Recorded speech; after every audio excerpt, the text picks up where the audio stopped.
Everybody, it's Dan and David here doing an unboxing of the Fusion MS-RA210 radio, and this is what you'll see in this video, as well as I'll go into a little bit of the details about some of the things that I learned about the radio near the end of the video, mainly about source, the NMEA 2000, and the high fidelity Wi-Fi versus Bluetooth streaming.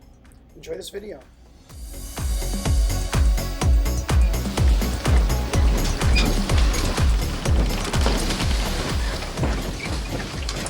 Hi everybody, we've going to do a little unboxing. We've got the Fusion 210. This is the MS-RA210. They have three kind of versions of this, and why I picked this one just really quickly before I start. They have a 210, a 670, and a 770. So the 770 has Wi-Fi and multi-mode. I can't remember what they call it exactly, but and it's a touchscreen. And a touchscreen. Yeah, exactly. PlayNet. No, they have a name for that, where you put more than one radio set together, and they can all operate in tandem. So it's got that, but so does this. So it can actually control that. But the big main difference with the, if you wanted to stream Wi-Fi AirPlay, then you're going to want the 770. The 670 doesn't have the Wi-Fi, and it has one extra zone over this. But I was like, okay, I don't need that many zones. And this 210 is basically two zones. It's got buttons instead of touching, and it doesn't have any Wi-Fi. But it does have an Ethernet jack that you can plug into the network to get it to communicate with other radios. So it still can contribute as part of this party net, or whatever they call it. I'll look that up, actually, what it is it's called. So anyways, this is just the unboxing. So this is the box it comes in.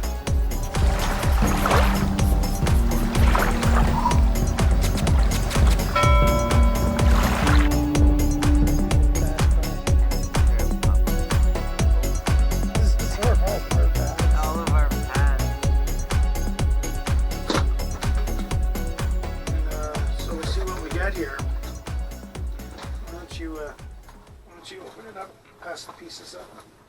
Oh, okay. So looks like two compartments. So you got a NMEA 2000 cable. Jumbo cable. So these are all the different cable connections, Okay. So this is so it looks like a DIN plug to zone 1. Zone 2, sub out, auxiliary in, so it's all in one plug. And this looks like zone 2 left speaker,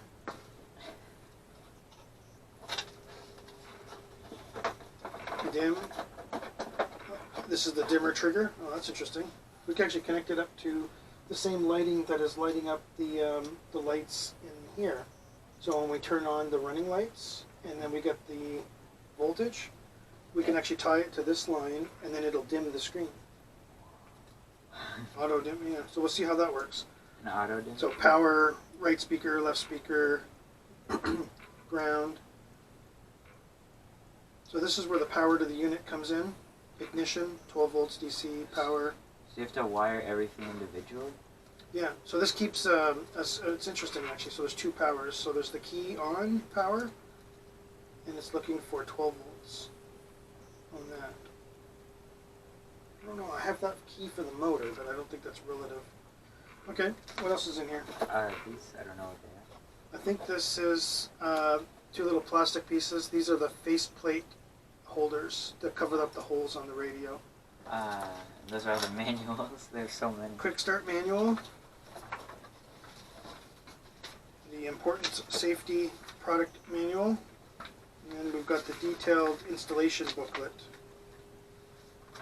And then installation instructions. So we'll read through this, figure out what goes where. Oh, it's good. It gives the NMEA 2000 wiring diagram as well. Okay, that's awesome. And then there's a diagram on how to mount it. Mounting template. And then, where to drill the holes and where to cut. then we get to the good stuff. The screws in there. Screws? Where? Right there. Oh. Okay, so they give us 4 mounting screws. And then, boom. Nice. There's the Fusion radio, eh? Oh, it's light. They don't have much, they can't have a big amp then in it. Not much power. So let's just take a look at some of the things. So this is the MS-RA210. And it takes 10.8 to 16 volts. Maximum of 15 amps. That's its input. So I guess at full power, or driving 4 speakers, probably uses more amps DC. So we'll power it up next, but I understand here the controller, the controls on the bottom. And I think this is the power, doubles up as a mute button, I think. This is a menu selector, input selector, and then you've got, you know, rewind, fast forward, or Pause. Or previous selection, next selection, play or pause. Yeah. And the way, go ahead. I want to see it. I think those go right there, yeah. So apparently there's a way to mount this flush too. So you can actually take this mounting bracket off, and then you can do a flush mount where it's even tighter.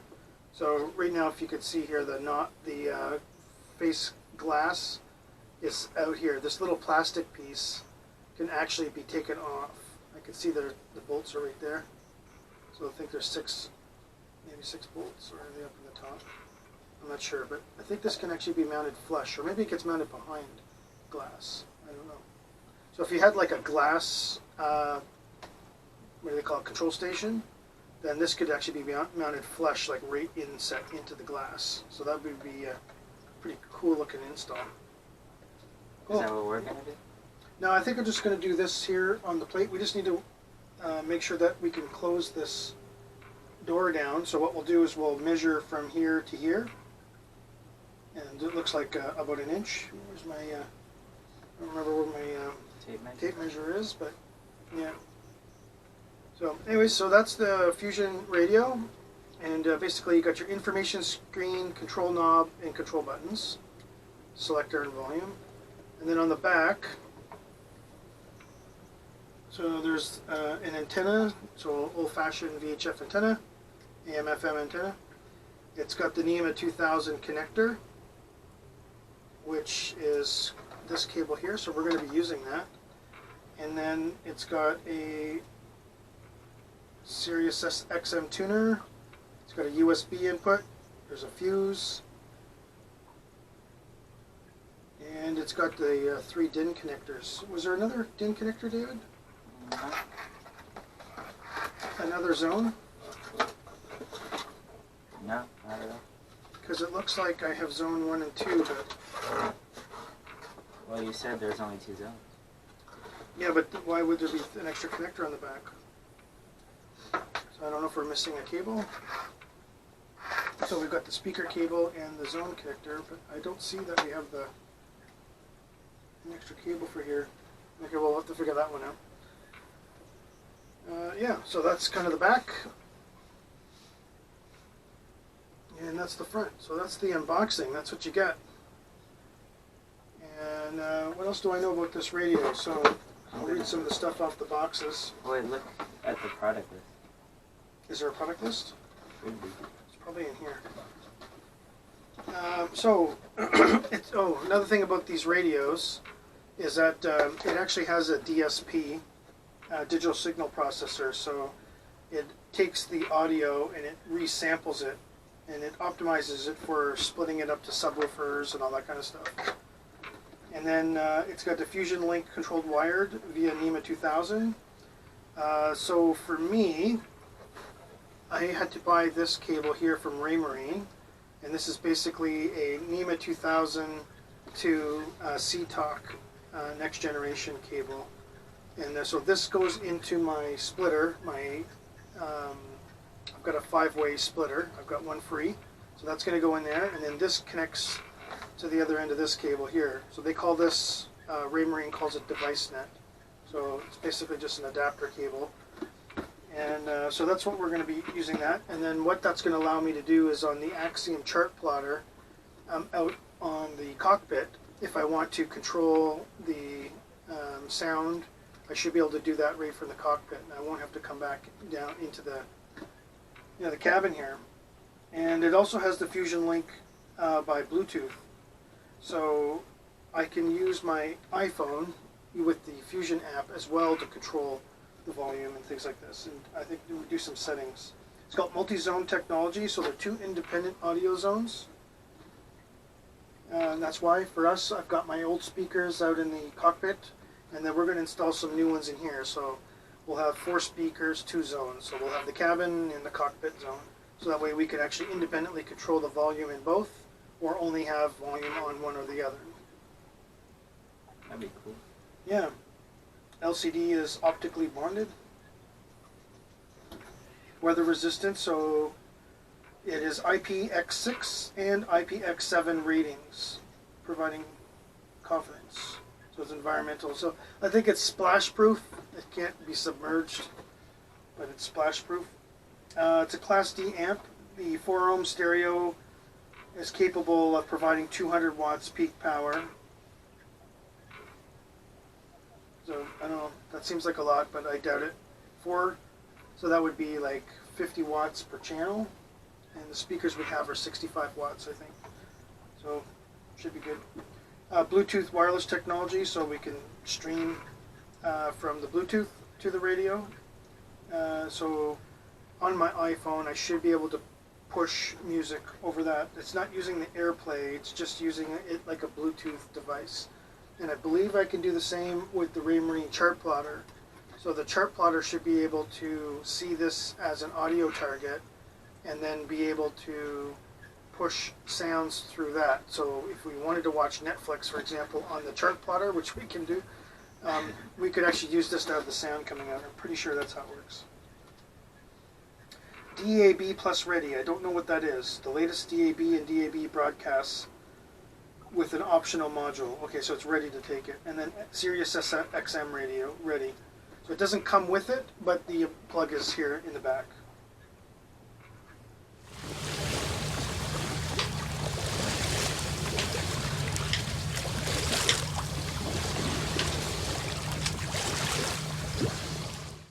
Just wanted to elaborate a little bit on the sources, actually, in the way that the NMEA 2000 works.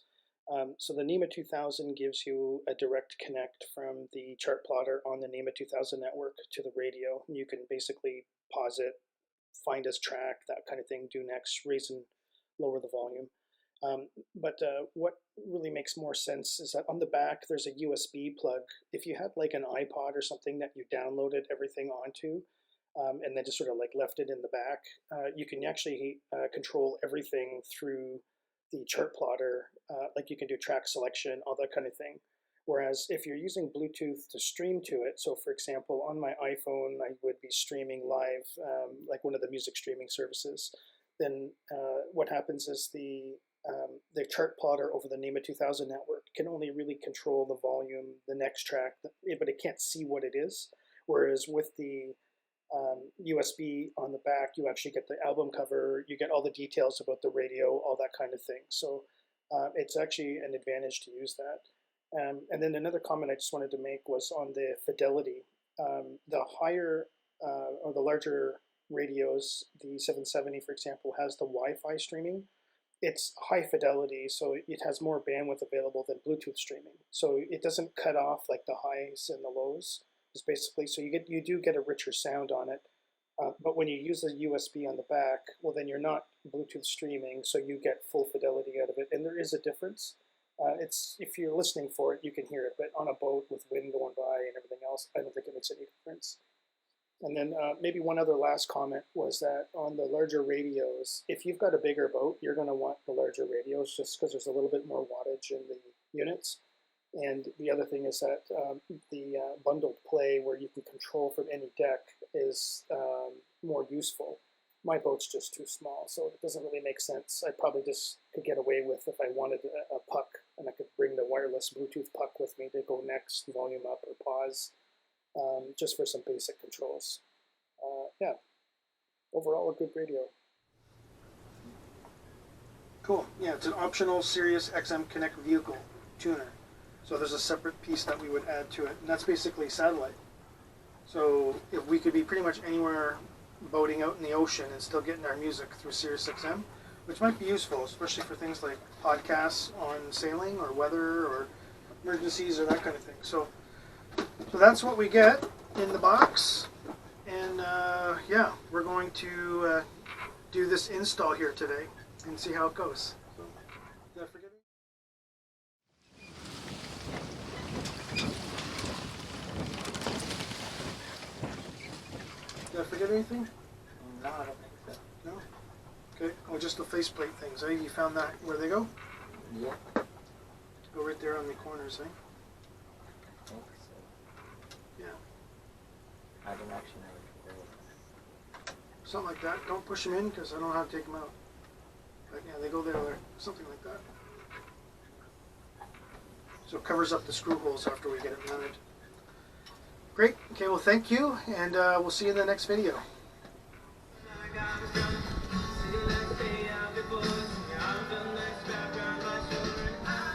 Oh, chart and audio maybe? Yeah. See? I could click it. Fusion fast car. And then the chart will pop up. Oof. This is all of our paths. All of our paths.